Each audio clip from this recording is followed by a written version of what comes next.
we're a Girl Scout troop, but we're also a robotics team. So the Girl Scouts sponsored our team.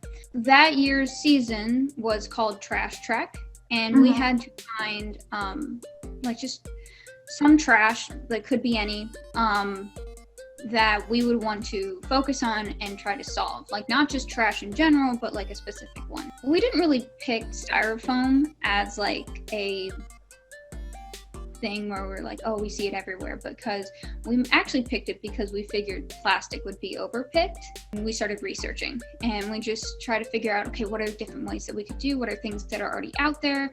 What can we bounce off of? What can we improve? We ended up finding a video where a guy dumped two different chemicals onto like a bowl of styrofoam, and it started to dissolve. And at first we thought, is it like under a time-lapse video? Like, is it that fast? Or did it just go like that fast? And we realized, no, like if you watch like the shadows around it or something, like that's real time. It's just dissolving that fast. And so those two chemicals were acetone and delimonene. So as you know, acetone is a lot of things that people use for like nail polish remover.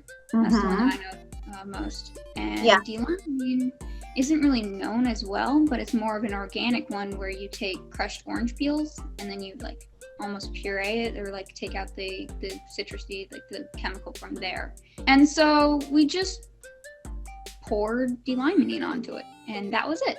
And we started to see it like dissolve, and we took these plastic spoons and we were like mixing it all together, trying to get it as much like dissolved as possible. Byproduct of it was this very sticky residue. We noticed that two of our plastic spoons that we were using to mix it all together got stuck, and it was pretty difficult actually to pull them apart.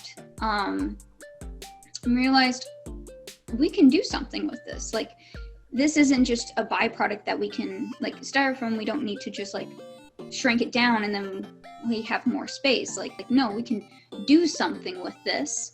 So yeah, so the eco bin side of it was just something where you could take all of your styrofoam and just dissolve it down, and that way you can get a ton of it, you know, compacted and throw it away, and it wouldn't take up a lot of space.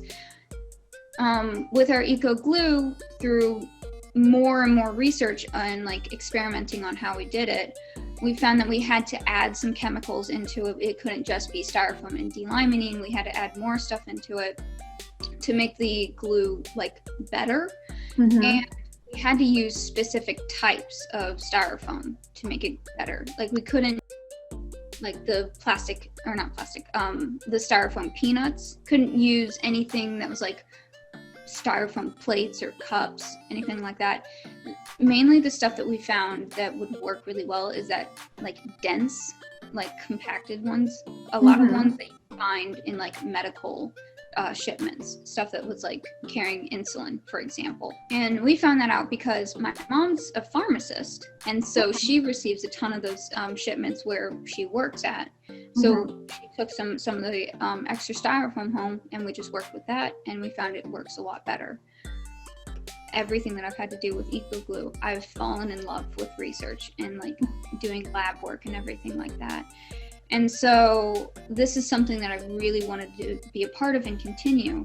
I'm hoping to major in biochemistry and start creating like different types of medicine, or just different ways that people can, become healthy.